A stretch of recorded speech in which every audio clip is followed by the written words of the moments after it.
Yeah, they,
center of excellence, a nurturing space for innovation, creativity, and academic freedom. This is the University of the Philippines Masbate. As a constituent university of the University of the Philippines system, UPLB is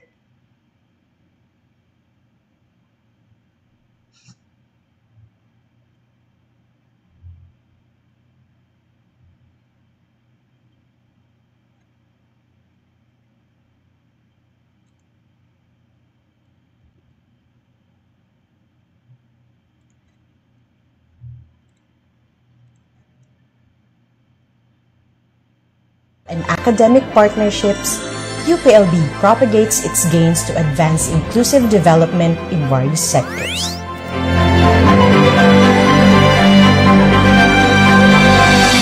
An educational institution that upholds honor, excellence,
Good morning, everyone! Nandito na po ba tayong lahat? So,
company. That's 6 to leverage part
in a way, parang that's the more important part of the document. Kasi dun yung tinutuunan yung pansin eh. Um, dun yung ine-examine ng patent office na who will issue the patent, kung tama ba yung claims, at saka pag litigation, it comes to litigation, yung patent nyo, yun yung tinututukan din ng courts of law. So when I was at DuPont, pag nagsasama-sama na yung scientist, yung lawyer, at saka patent agent to talk about the invention, at saka kung how to write the patent application, ang unang tinatanong ng lawyer, what are the claims? So yun yung una niyang tanong, kasi nga, yung claims will be the ones that will define the invention. At saka it's a good way parang to think really about what the invention is. We will talk about ano ba ang claims, ano ba yung sinasabi na claims, paano ba yon? So, yun yung talagang, it's a good way to really define what the invention is by first defining ano ba yung claims. Tapos pag nagawa nyo yung claims, ideally, more than one claim at saka mga iba-ibang example yung ilalagay mo doon to give your patent a lot of scope, a lot of breadth. Tapos once you finish the claims, dun mo saka isusulat yung specification that will support the claims. So in a little bit later, pag-usapan natin ano ba yung specification, ano ba yung claims, ano ba yung dapat ilalagay, ano ba yung magandang paraan para ilagay ito together. Tapos yung patent document going forward with the slide, yung patents, dito pa sa slide na to, it identifies yung assignee, meaning the owner of the patent, names of the inventors, at saka yung dates of filing and issuance. Okay, next slide. So bakit ba tayo nagpa-patent? Okay, so maganda ring malaman to para at least ma-inspire tayo na talagang bigyan ng best effort sa pag-patent. So first all, we patent para we protect the technology or invention. Kasi pag nipinatent mo to, it gives you control on who gets access to the patent at saka who gets to practice the invention. Another reason why we patent is we crystallize the business and technology plan or strategy. Kasi when you write a patent, you want to give the patent the broadest scope, meaning you want to include as much technology into the patent para ma-interest talaga yung mga potential users na i-license yung patent from you, which would be the source of revenue. So how does it help? How does a patent help you crystallize business and technology plan or strategy? Kasi nga, if you want to broaden the patent scope, you think about the different examples na pwede mong i-apply yung iyong specific working example. Kasi di ba usually pag nag-research tayo, we come up with a specific working example or a specific invention. Tapos ang ipapatent nyo, hindi lang yung invention na yung specific working example na na-develop nyo, pero ipapatent nyo din yung mga possible different adaptions or different variations of the specific example that you were able to produce. Kasi nga, pag ang pinatent nyo, yun ang specific invention nyo, yung specific working example, very narrow yung scope ng patent. So, ang kalalabasan nun, baka pag nakita nun nung potential technology adapter, makikita yung patent, sasabihin niya na titingnan niya yung claims, kasi nga yun yung what will define the invention. Pag nakita niya yung claims, tapos nakita niya na very narrow, na very specific, mag-iisip na lang siya ng how to use what you develop. Pero iibahin niya yung ginawa mo that will make him outside of the scope of the patent. In that way, hindi na niya kailangang i-license yung patent mo kasi nga hindi naman kasama sa claim yung kanyang gagawin. So parang nadihado ka doon kasi parang natulungan mo siya para makapag-isip ng technology mo pero hindi niya hindi niya ila-license yung patent mo dahil yung claim mo is very specific at saka it will not cover yung other applications or other variations that the other users can use in light of what you disclosed dun sa application, dun sa patent. So going back to the slide, why do we patent? So third point, yung right to exclude others. So parang it goes hand in hand with yung first use, yung protecting technology. Kasi nga, when you have a patent, you have now the right para wag to avoid, to prevent others from using your invention, ano. Uh, pero of course, you can give them rights by giving them a license, permission to use your invention. And then another reason why we patent, yung fourth point dito sa slide, is an economic incentive. Monopoly to promote R&D. So, if you have a patent, you have essentially a monopoly. Kasi nga, ikaw lang yung pwedeng gumamit ng invention, and in a way, it's a way to promote R&D kasi nga ikaw lang yung may exclusive use. So at the end of the tunnel, if you know that you are going to have to exclusive use, so you are encouraged to put in the R&D, research and development expenses para mo ma-develop your technology. So in the end, you are able to patent it and recoup your expenses. Okay, next slide, please. So this slide shows you how to maximize yung patent value. So this focuses on ano bang pwede mong gawin para at least yung patent mo, it will give you as much chance to get as much from it. So first one is to focus on market-driven versus technology-driven inventions. Kasi minsan, we are tempted, because we are experts in our own field, we are tempted na parang to focus, I mean, if we are really focused on getting a patent, we still want to use our technology. Kasi nga yun yung, we want to use our own technology to develop a product kasi parang yun yung comfort zone natin kasi yun yung ating alam.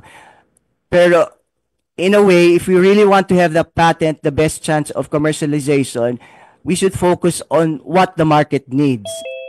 And then try to develop an invention na talagang catering to yung gusto ng market.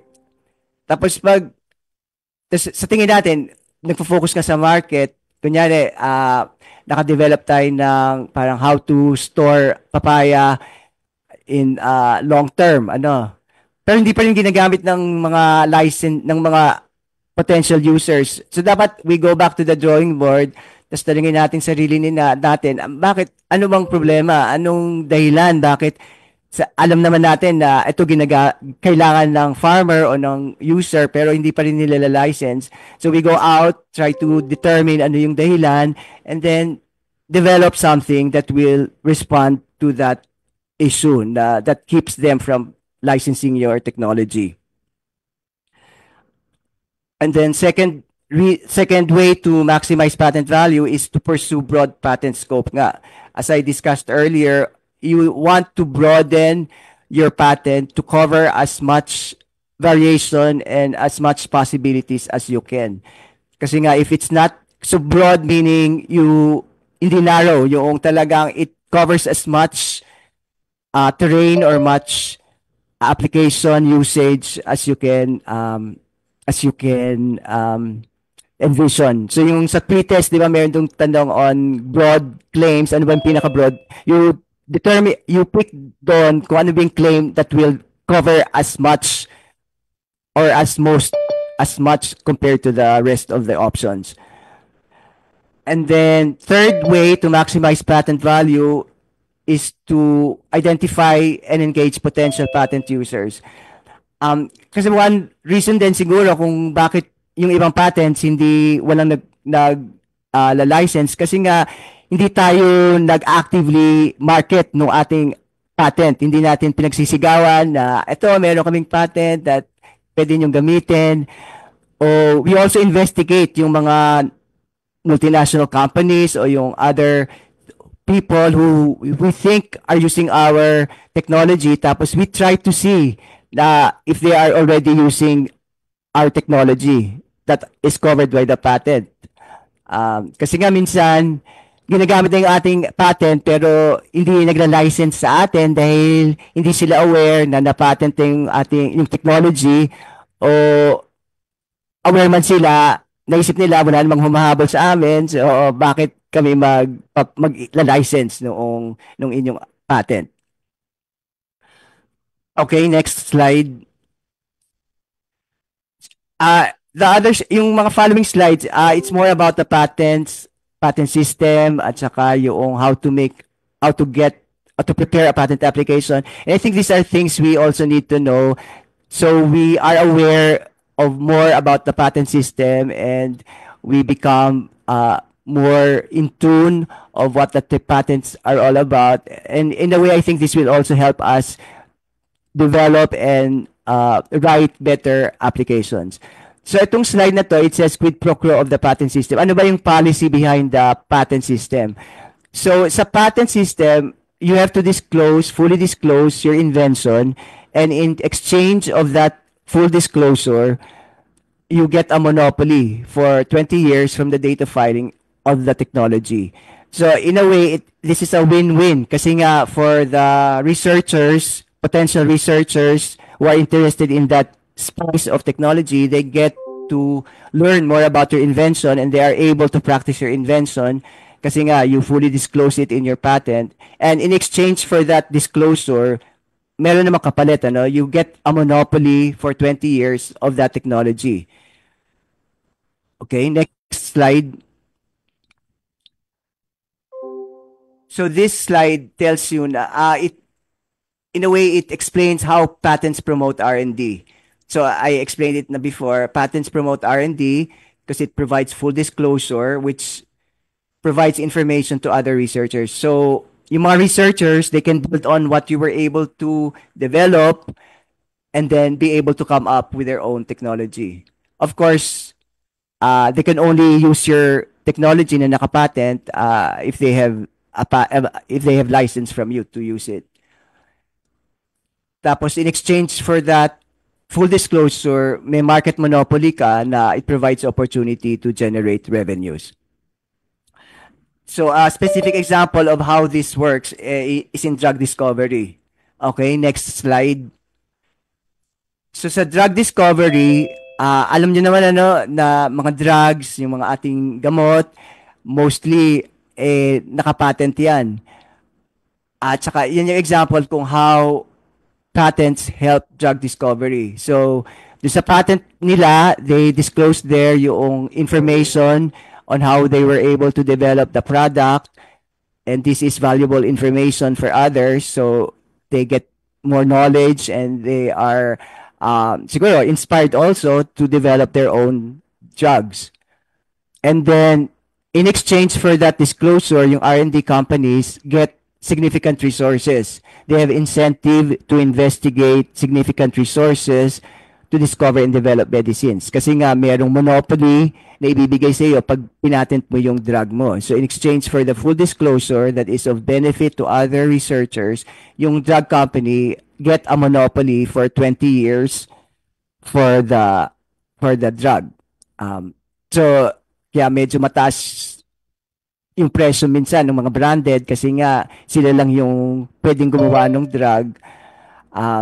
So sometimes we think na medyo unfair or ayun na nga, ibang sinasabi na dapat babaan. Pero if you think about it kasi nga, medyo malaki din yung kanilang inilagay doon sa pag-develop ng drug. So kailangan din nilang ma-recoup yung expenses nila. Kasi nga, pag walang patent, they would not otherwise be encouraged to pursue R&D to develop a drug. Okay, next slide. So there are 4 classes of patentable invention. So pag nag-isip na kayo ng ipapatent, kunyari may invention kayo, paano ba to i-claim? So there are 4 classes. You can patent it as a process, as a machine, as an article of manufacture, yung parang kit o product.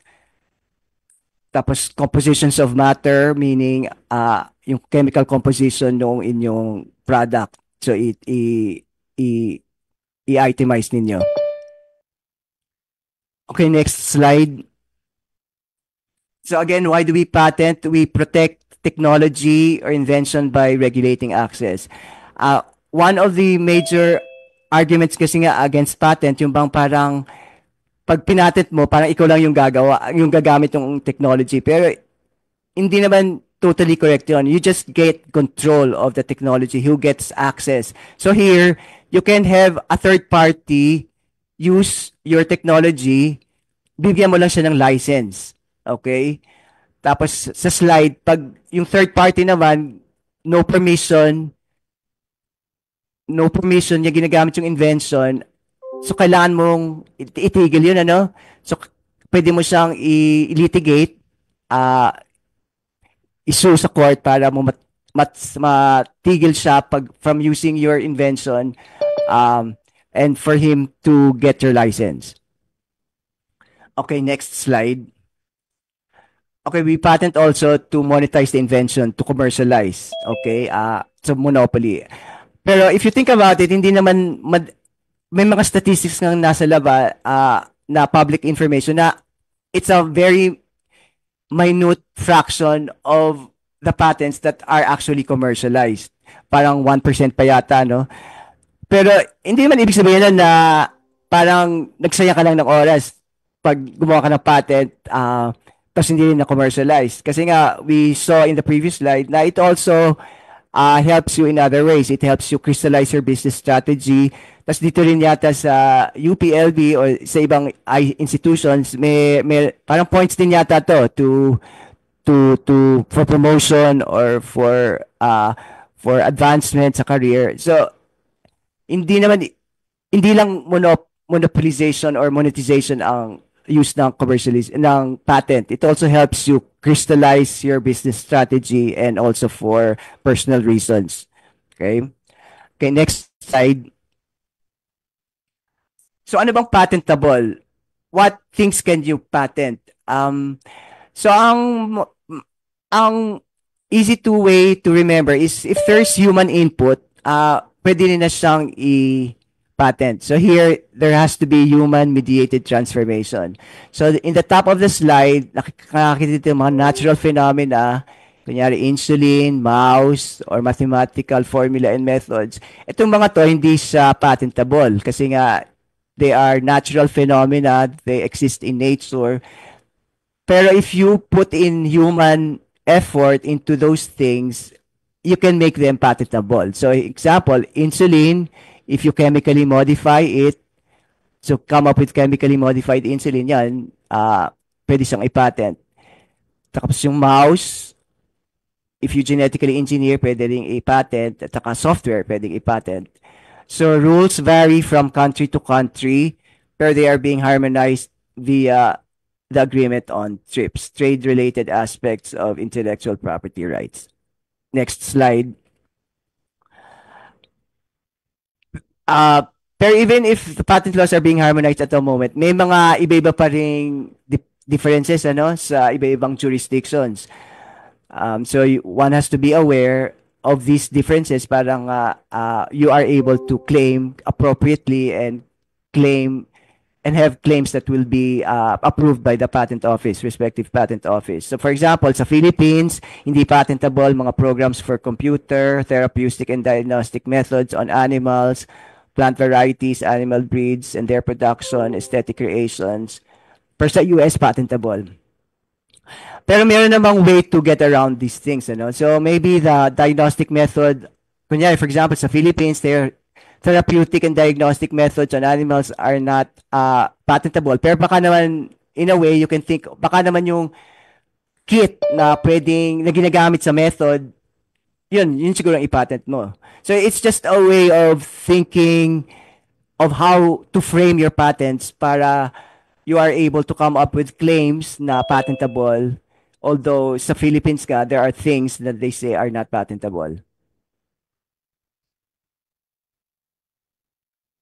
Okay, next slide, please. So what are the requirements for patentability? Ito yung mga requirements for your invention para siya mapatent. So one is industrial utility, meaning yung kanyang use. Pero low bar naman to, So hindi naman ibig sabihin na dapat talaga ginagamit na yung invention mo o talagang very efficient yung invention mo para maging patentable. Ibig sabihin lang nito, nagagamit siya. So second requirement is novelty, meaning it's new. Meaning hindi pa siya nagagamit ng iba, hindi siya alam ng iba, so novelty. So third requirement is inventive step or non-obvious. So you can show non-obviousness, pakita mo na yung mga result mo unexpected based on prior knowledge, or pwede mo rin ipakita na mahirap gawin yung invention mo na inabot ka ng 1 taon o 2 taon. So ibig sabihin non-obvious, ano, hindi siya straightforward, hindi siya madaling gawin, hindi obvious. O industry acclaim, meaning recognized siya ng industry as being very good and it presents a solution to a long felt need. So itong mga to, these are ways to show that they are non-obvious, meaning there is an inventive step. Pero hindi naman ibig sabihin na dapat itong lahat na to nandun sa invention mo para siya maging patentable. So these are just different ways to show yung inventive step. So pwedeng wala ka ng industry acclaim, basta inventive siya, that is still also patentable. Okay? Dito sa Philippines, mayroong tinatawag na utility model. Para yata siyang patent, pero Miss Makeley ang kanyang tenure, ang kanyang lifetime, parang 7 years yata. At saka hindi mo na yata kailangan ipakita yung non-obviousness. Pero yun na nga, you have to think before you apply for utility model. Kasi nga, I mean, ano bang dahilan kung bakit ka nag-apply for utility model? Kasi nga, kung hindi siya inventive, parang madali rin siyang magawa ng iba. So, hindi rin siguro siya ila-license ng iba, no? Pero depende rin yan kasi it's a case-by-case basis. So, you just have to think, kasi medyo mahal din siguro file for a patent or for a utility model. So, before deciding to move forward, you have to think exactly why you are pursuing a patent or a utility model. Okay, next slide, please. So how do you get a patent? So this is the parang proseso, no? So first, so gagawa ka ng patent application, isusulat niyo yon sa in-house, tapos you file the patent application with the patent office. So kunyari, pag sa Philippines, gusto niyo makakuha ng patent, you file it with the Philippine patent office. Tapos, usually, hindi man ma-approve agad yan, may back and forth with the patent office. So, usually, siyempre, titingnan talaga nila yung claims, ano? We saw na yung claims talaga it's what defines the invention. So, the patent office will have comments on the claims, tapos may back and forth. You respond to what the patent office tells you, tapos yun. So, after back and forth, hopefully, you overcome the rejections or the comments of the patent office and then your patent gets issued. So it may be litigated, meaning, kasi nga, once you get a patent, hindi man ibig sabihin, easygoing na, no? Parang, yun na yung finish line. Kasi pag talagang interested yung mga tao sa patent mo, minsan, imbis na i-license yung patent mo, they will go to courts to challenge the validity of the patent. So, dapat talaga when you are preparing the patent, talaga dapat lido para even if it gets challenged sa court, you will be able to withstand or the arguments of the other side to still have your patent valid. Kasi minsan yung mga drug companies may drug yung isang company, imbis na i-license ng other, kunyari generic, imbis na i-license agad yung kanyang patent, i-court pa, idadalin sa court para lang i-challenge yung patent. Kasi nga, big money din to eh. So, instead of directly getting a license, they look for areas where they can challenge the patent, tapos they go to court, tapos minsan nananalo yung generic, minsan talo, so they have to license the patent. So in order to avoid the chances of getting your patent invalidated, you have to really still put your best foot forward in preparing the patent application. Okay, so next slide, please. So ito nga yung sinasabi ko na patent application essentially has two parts, yung specification and claims. So both are important parts of the application, pero in a way you can say na yung claims are the ones that are the focus kasi nga they are the ones being examined by the patent office at saka ng mga courts if ever your patent gets litigated, and it is what define your invention. So magandang practice din siguro when you are writing your patent application, you first define what the claims are, ano ba yung invention talaga, and then you put the invention in terms of claims. Okay, first let's discuss what a specification is. Okay, next slide please. So ang specification, parang ito yung technical part noong patent application. Dito mo ilalagay yung ginawa mo, yung rationale, yung mga technical parts. So dito, talagang you have to be technical kasi nga itong patent application, it's directed to a person of ordinary skill in the art. So ang target audience niya, yung scientists or researchers. So you can be technical kasi nga the object of a patent application is to fully disclose your invention. So you have to put in the reagents or anong ginamit mo, yung apparatus, blah, blah, blah. So here, you put in a detailed description of the invention, and it should be a function as a guide for interpreting the claims, and they include drawings, definitions, experimental results. Okay, next slide, please. Okay, next slide. Contents of the specification. Ano bang nakalagay doon? Ano bang nilalagay sa specification? So first, your title. It should be clear, short, and specific. It appears on the first page. So field of the invention, it states the field of art to which the invention pertains. Ano ba yung field of application ng iyong invention? So example, the present invention relates to the use of a composition comprising at least one cell membrane to retard fat digestion and suppress body weight. Next slide, please. You also include in the specification yung background. Ano ba yung prior art? Meaning, ano ba yung previous knowledge on which you are building and helped you to come up with your invention? Tsaka ano yung mga shortcomings? Ano ba yung sinasabi ng prior art na problema sa field of study that you are trying to overcome? And then you also have a summary of the invention. So, ilalagay nyo dito yung invention nyo at saka yung mga application niya. So itong mga iba-ibang parts na specification, parang they are interconnected at saka hindi naman ibig sabihin na dapat talaga you have to put one part into a specific part of the specification. Parang as long as you generally follow the contours of the specification, as long as you put in all the details of specification, it doesn't really mean, or it's not that important for you to really be conscious or parang careful of where in the specification you put it. As long as you fully describe the invention, your specification should be good to go. Okay. Okay. Also, next slide, please.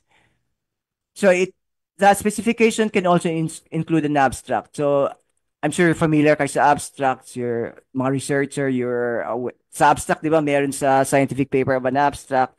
So, dito rin, pwede ka rin maglagay ng abstract which would include parang a summary of the invention. Okay, next slide. Please. So, yung detailed description of the invention, dito mo ilalagay lahat ng ginawa mo or lahat ng specific examples na ginawa mo na related sa invention or other possibilities, variations na naisip mo na not necessarily na nagawa mo na pero you think na will work also given what you have learned from making your invention at saka what you think the others will be interested in using.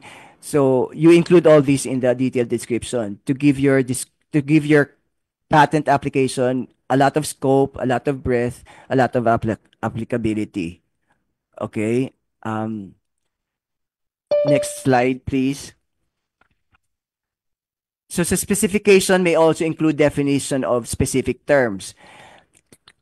So you have to be clear din, ano? So the patent needs to be clear. So you have to define terms that might be vague kasi nga that's one argument that kunyari na litigate yung inyong patent, sasabihin ng kabila, baka sabihin ng kabila na hindi masyadong klaro, hindi medyo malabo yung disclosure sa patent, and that can be a basis for invalidating the claim, vagueness, indefiniteness. So in order to avoid that, you have to be clear sa patent application, and one way to be clear sa patent application is to have definitions of the terms that you use sa specification and also in the claim. Okay, next slide, please. So drawings are also important kasi nga you have to convey talaga to the person of skill in the art ano ba talaga yung invention mo, and drawings can be important in that regard, right? Kasi nga some people are visual at saka sometimes we get the essence of something more through a drawing or through an illustration than just words. Okay, next slide, please. Okay, so the specification should provide adequate support to the claims. Meaning talagang yung specification and claims work hand in hand. Although the claims are the ones that define your invention, they have to be supported by the specification. Okay, the claims define the invention, pero the specification provides more information about the claims, and also provides full disclosure of the invention to the person of skill in the art. Okay, so make sure that the specification and the claims are consistent with one another. The specification is always highly relevant to claim construction. Claim construction meaning interpretation of the claims. Kasi nga, pag nakita mo na yung claims, kasi claim is short, we'll discuss that later, is short. So it might come off as vague or unclear. So dapat your specification should allow someone reading the patent application or the patent to get more clarity on the claims. Okay, so through definition or through explanation of what the invention is about. Okay, and do not disclose more broadly than the broadest claim. Kasi nga, subject matter disclosed but not claimed may be dedicated to the public. So, dapat may correspondence yung specification mo at saka yung claims. Kasi nga, pag meron kang disclosure na hindi mo naman claim sa claims, parang that's construed as being dedicated to the public. So, hindi mo na pwedeng habulin. Okay, next slide, please. Okay, the specification should also include enough detail to enable a person of the art to make and use the invention, meaning enablement requirement. Okay, so sa courts, medyo may argument din yung other side kung insufficient yung disclosure mo, sasabihin nila na hindi naman tinuro ng patent kung paano talaga gawin yung invention, hindi siya specific, hindi enough yung details. So, yun yung tinatawag na enablement requirement. So, pwedeng ma-invalidate yung patent for lack of enablement. So your specification should include working examples, experiments conducted, best mode meaning what in your opinion is the best way to carry out or make use of the invention, thus methods used and results obtained. Pero you don't have to explain why something happens. Kasi nga baka hindi mo naman alam kung paano. So there is no need for an explanation of ano ba yung nangyari. Hindi katulad sa scientific paper, di ba? Minsan sa scientific paper, minsan kailangan mo pang parang gumawa ng hypothesis or ng theory to explain to explain the results that you got. Pero here in the patent, there is no need to explain why something happens. You only explain ano yung nangyari talaga, ano yung nakuha mo, yung mga results. Next slide, please.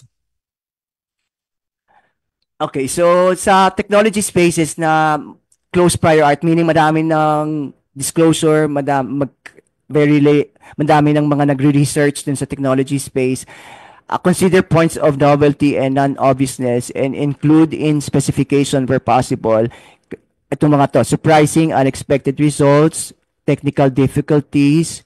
So these help you establish novelty and non-obviousness. Teaching away meaning yung prior art or yung public knowledge teaches you one way, pero yung parang yung invention mo, it's contrary to what would have been expected from what is known in the public art. So that's one way to establish non-obviousness or novelty. And you can also include secondary considerations, meaning yung ibig sabihin, ito kasi primary, yung secondary meaning other ways to establish non-obviousness, meaning show unmet need, your invention addresses something that is not met by other inventions, or yung tinatawag nating industry acclaim dati, tapos commercial success. So yun yung mga secondary considerations that you may include if such evidence is available to bolster your patent application. Okay, so yung claims, next slide please. So what are claims? Our claims are relatively short phrases that define the invention for which protection is sought and therefore necessarily include novel aspects of the invention. Should be clear and concise, should be fully supported by the description or specification. So yung claims, so sa patent document, it appears at the end of the document. So may mga numero yun, numbered yun, 1 to 10 or whatever. So siguro 50 to 200 words or something like that. Yun yung length ng claim. So it should be relatively short nga, so 50 to 100. Pero it should include what makes your invention novel. Kasi nga, it is what you are claiming as your invention. So it should include the novelty, the features that are novel, but at the same time, it should be clear and concise. And if it uses terms that are unclear, those terms should be defined in the specification. Okay, next slide, please. So yung claim categories, they can be an apparatus, they could be a method or process, or it could be a product or composition.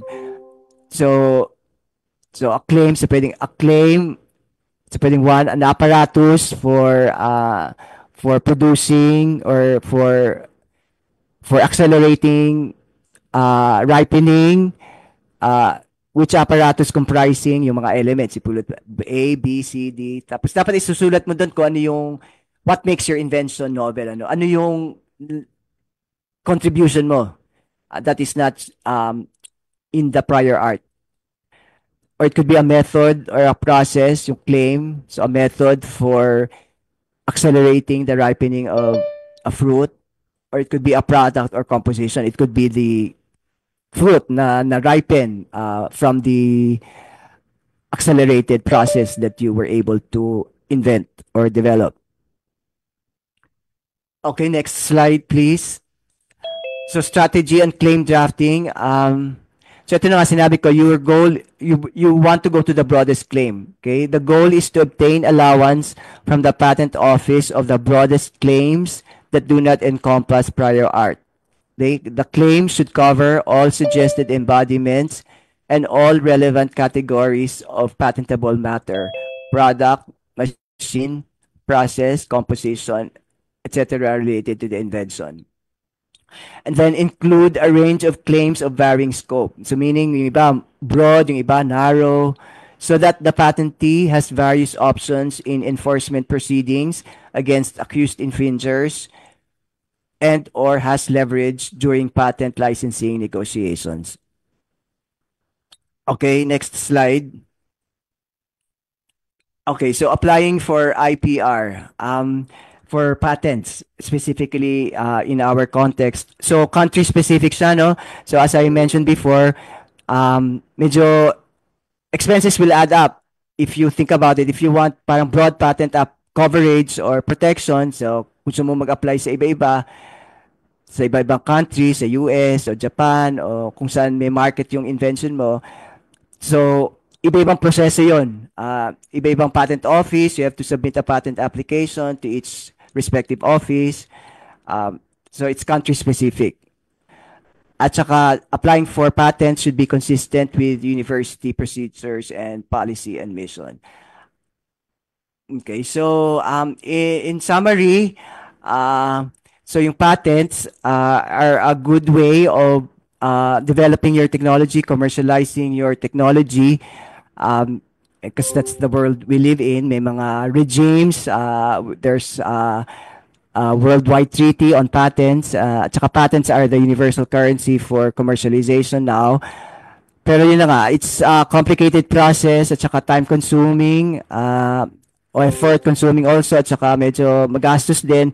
Kaya you really have to have a strategy on how to best protect your invention, at saka that will benefit parang everyone, the researchers, the end users, saka research community in general.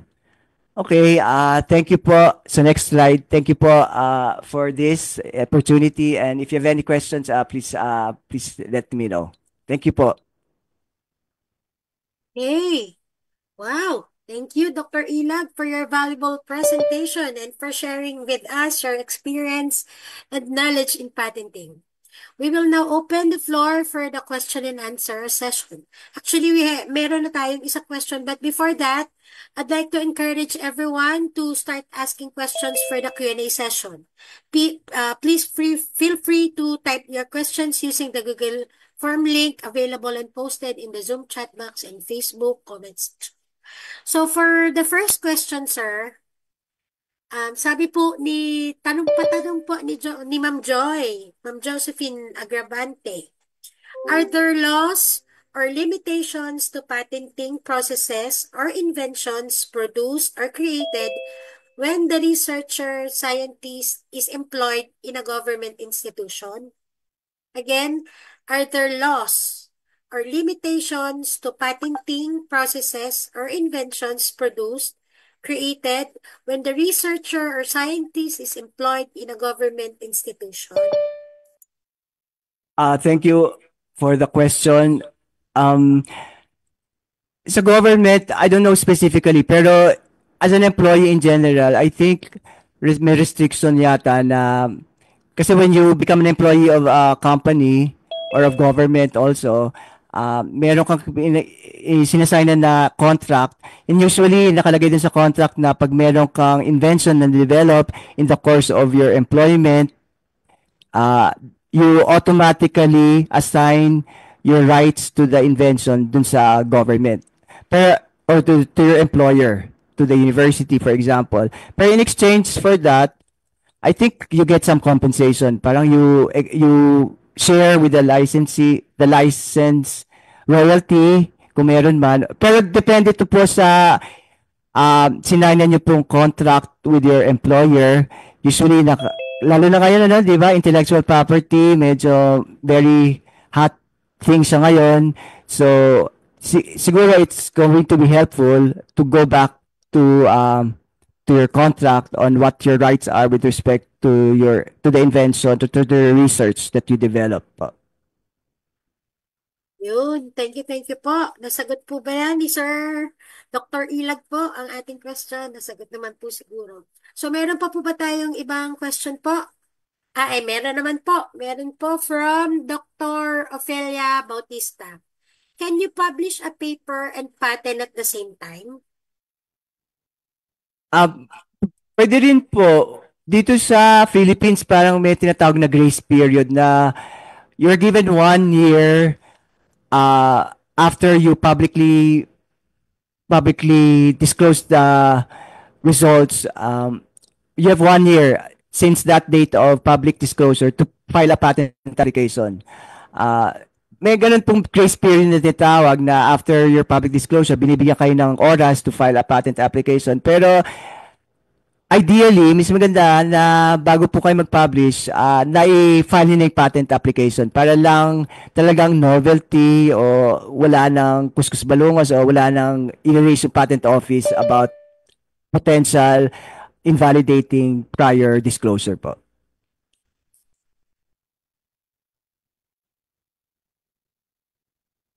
Another question po. How long does it take to get a patent?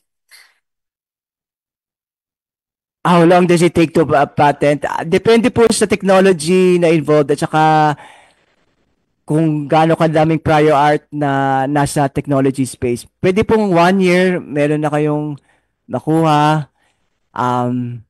Pero minsan, umaabot yan ng years. Kasi nga, madaming comment yung patent office tungkol dun sa claims. Tsaka minsan ayaw mag-give in yung patent applicant, gusto nilang i-proceed yung claims nila. So madaming back and forth. So case by case po 'yan, depende po kung yun nga sa scope ng claim, at saka kung gaano kadaming prior art, saka kung gaano ka willing yung patent applicant to revise their claims in response to the patent office action. So, another question po dito. What if we already applied for a patent but haven't received our patent certificate yet? And then we try to bring the technology to market, only to find that someone has already copied it.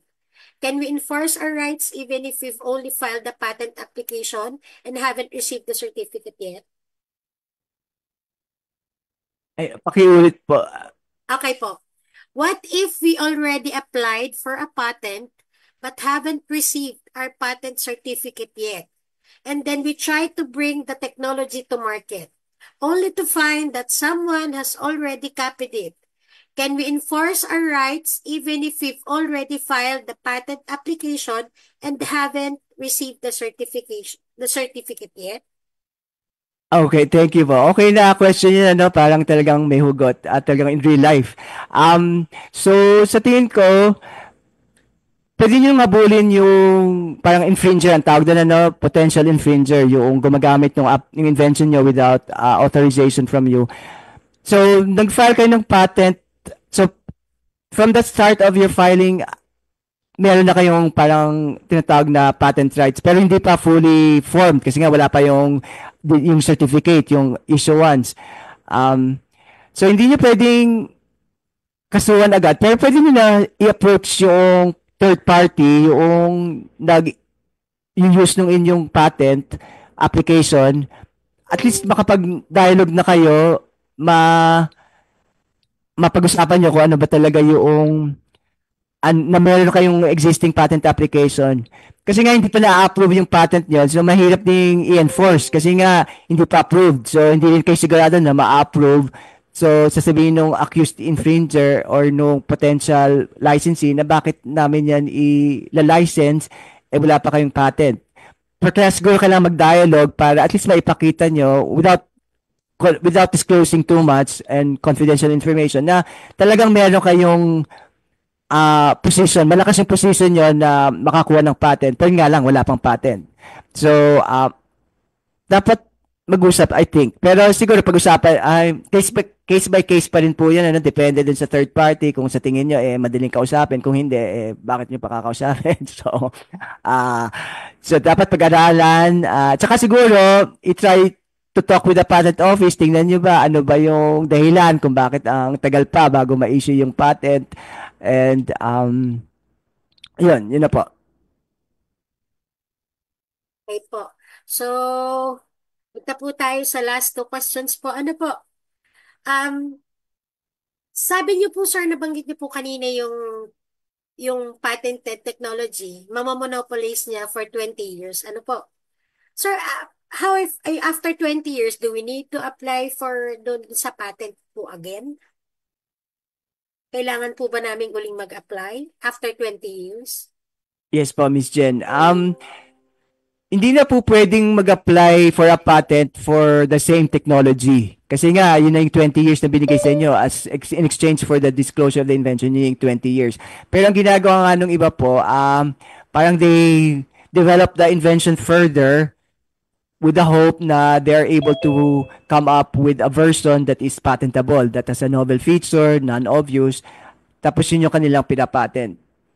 So, sa drugs, medyo common din po yun eh. So, pag na-patent na nila yung active ingredient ng drug, tapos pumaso na yung patent, gumagawa sila ng paraan or dinedevelop na nila further yung drug nila to come up with another invention. Pwede sigurong in terms of the dosage or yung form of release ng drug. So, yun yung dahilan kung bakit minsan parang feeling ninyo na ang tagal-tagal na nung patent dun sa drug. Ang dahilan, natapos na yung ibang patent pero may na-develop silang ibang pwedeng i-patent tapos yun yung pinapatent nila kaya medyo humahaba yung patent on the drug.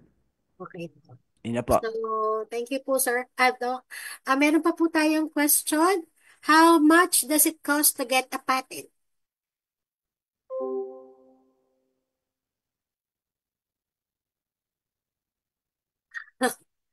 How much does it cost to get a patent? Okay, too much. Hindi, ibig ko po sabihin, magastos po. Hindi ko po exactly alam kung ano yung presyo, pero sa Philippines, makikita naman po yan sa website ng Public Patent Office kung magkano yun. Depende rin sa claims, kung ilang claims, tsaka kung small entity po kayo o kung large corporation. Um, Tapos kung siyempre sa US din po, no? Mas mahal siguro doon. So, iba pa yung presyuhan nila doon. Tsaka tapos kung mag-hire pa kayo ng patent agent or patent lawyer, so may gastos din po silang separate dun sa mga filing fees. Kasi may mga filing fees po yan sa patent office. Kada file ninyo, kada response sa patent office action, may preso, so siguro mga thousands of pesos po at a minimum. Sa tingin ko lang po. Pero maganda po, punta po kayo sa patent office nung interested kayo kung saan nyo ipatent. Tapos meron naman po sila doong listahan kung magkano yung pag-file po ng patent. Po. Another question po. I was not able to catch up the deadline after the notice of complete application. Can I still refile the application after the IPO-PHL issue a notice of withdrawn? Again, I was not able to catch up the deadline after the notice of complete application. Can I still refile the application after the IPO-PHL issue a notice of withdrawn? Hindi ko nakuha lahat yung question. So, hindi niya na-file yung... Ang sabi niya po dito, hindi po daw siya, I was not able to catch up the deadline after the notice of complete application. Pwede po ba niya daw refile yung application after po ng issue after po ng IPO, PHL issue a notice of withdrawn? Okay, Kasi so sa Philippines todo. Pwede naman, anong sabi nung, depende siguro dun sa patent agent na kausap dun sa patent office. Usually kasi pag hindi mo na file yung deadline, usually may extension silang binibigay. Pero depende rin kung anong klase yung filing na kailangan, ano. So, minsan pwede kang magpa-extend, pero after so many extensions, minsan hindi na rin pwede. Pero pwede mo rin i-refile, depende nga sa situation. Kung hindi pa siya public, tapos pwede mo pang, hindi pa kompleto yung application, so parang, in a way, hindi pa nako-complete yung application, so hindi pa siya na public. So pwede pa rin siguro yung i-file again as a refile. Pero ayun na nga, ano ba yung reason bakit hindi niya na meet yung deadline? Kasi baka hindi pwedeng, hindi justifiable. So in that case, medyo mas malabo ma-refile. another question, sir. Are there different kinds of patent to which you could apply? Are there different kinds of patent to which you could apply? Different kinds of patent. So meron nung utility isang klase, as far as I know sa US, isang patent. Pero dito, merong tinatawag na utility model. May design patent. Design patent, merong, yun naman for claiming design features ng isang object. So hindi, ang mas popular or mas known yung tinatawag na utility patent, yun yung dinidiscuss ko. Hindi ko dinidiscuss yung design patent kasi nga hindi naman siya masyadong technology oriented. So, sir, last question. Are we still allowed to apply patent for those published research? Are we still allowed to apply patent for those published research. Pakiulit nga po, hindi ko narinig eh. Sabi po, are we still allowed to apply patent for those published research? So for published research, it depends on how long the research has been published. Kunyari, it's been 5 years already, hindi na pwedeng i-patent yon. Pero if it's recent, siguro in months, we're talking of months, pwede pang mag-file ng patent application in jurisdictions na hindi absolute novelty yung kailangan. As I mentioned before, sa Philippines, may grace period na binibigay na within 1 year of publication, pwede pang mag-file ng patent. Yan. Thank you, Dr. Ilag, sa mga nasagot po nating mga tanong ng ating mga audiences. So, ngayon po, for the awarding of certificate, may we call on Professor John Rel Zuniga, the PHTRC Webinar Committee Head. Thank you, Ate Jeng.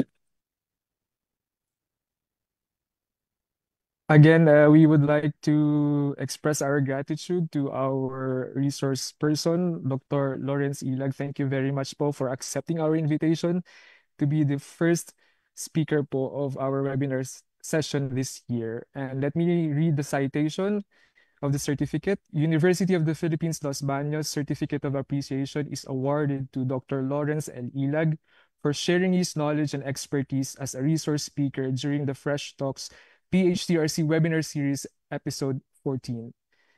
Patents as tool for agricultural technology development and commercialization, held on May 2, 2025 via Zoom and Facebook Live. Given this second day of May 2025 at the Post-Harvest Horticulture Training and Research Center, College of Agriculture and Food Science, UP Los Baños, Laguna, signed by our director, Dr. Matilde D.V. Maonahay. Again, sir, thank you very much po for accepting our invitation. That was really a nice presentation as well as Q&A. Very interesting po and magaganda po yung questions. Thank you po, sir, on behalf of PHTRC. Back to you, Ate Jeng. Okay. So we're now approaching the end of our webinar. But before that, we kindly ask everyone to turn on their video cam and give their best smile for our photo op. I will ask Miss Rana for the cue. Okay, thank you, Miss Jeng. So currently we have 108 participants sa Zoom. So we have 5 pages po. Okay, so for the first page, kindly 1, 2, 3, smile. Okay. For the second page, wait lang po. For the second page, okay. 1, 2, 3, smile.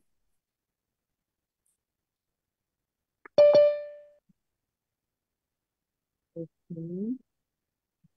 For the third page po, 1, 2, 3, smile.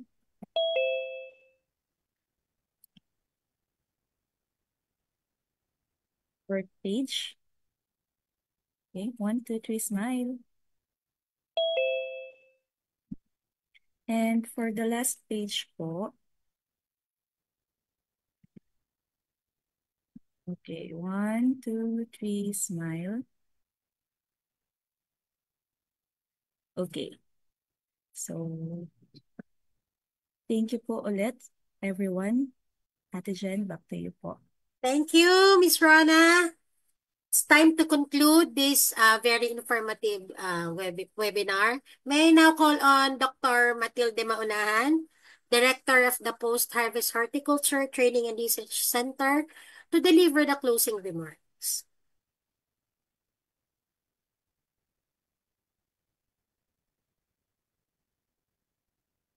Hello, good morning, everyone. Am I clear? Yes, Yes, ma'am. ma'am. Okay.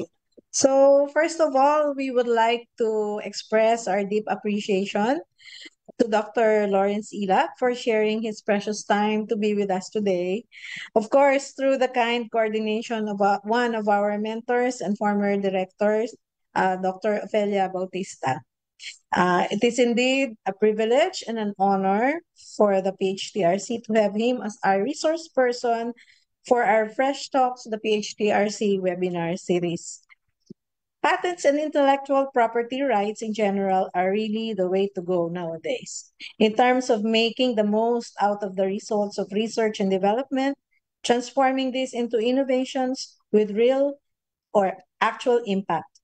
So we could say that this webinar is indeed timely as the UPLB was just awarded by the Intellectual Property Office of the Philippines, or IPOPHIL, as the 2024 top patent filer and also recipient of a Platinum Award as top performer in providing innovation and technology support to inventors and innovators in the form of awareness programs, patent searching and drafting, and supporting commercialization with stakeholders.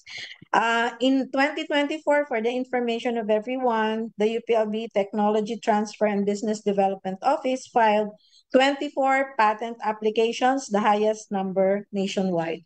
So, patents and intellectual property rights have been game changers in developed countries, playing significant role in commercializing innovations from academe and research and development institutions. So with this webinar, we hope that we will be able to contribute to the initiative in terms of the Philippines and the UPLB as a producer of many research results. Hopefully, they will all be converted into innovations, which will find innovations sa ating economy, and especially the horticulture sector, the agriculture sector. And we can thank Dr. Ilag enough, and we hope to have him more often with more specific topics to talk about in terms of patents and intellectual property rights in the near future. And we hope that we are also able to contribute to the knowledge and understanding and appreciation among our audience so that more and more people will be able to transform their research and development outputs into something tangible innovations that will work wonders also for the Philippines, not only for the developed countries. So with that, we would like to thank everyone for staying with us.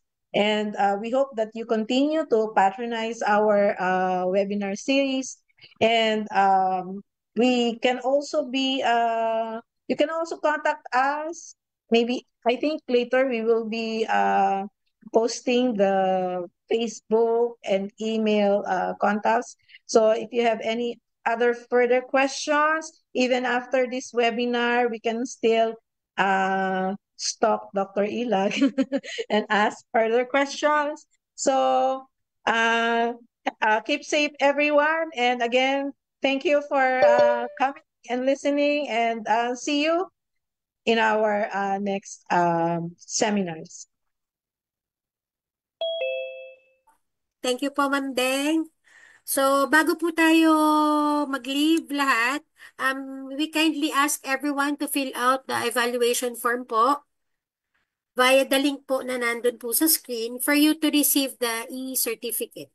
You may also scan the QR code. Ayan po na nasa screen. The evaluation form will be open until Monday, May 5, and your certificates will be available within the next 5 working days po. So again, maraming salamat po sa ating lahat, sa mga bumubuo po nitong Fresh Talks, at lalo na po kay Dr. Lawrence Ilag po. Maraming salamat po sa informative presentation niyo po. Ano po? Kami po ay magpapaalam na hanggang sa susunod po na episode po ng Fresh Talks. Thank you very much po.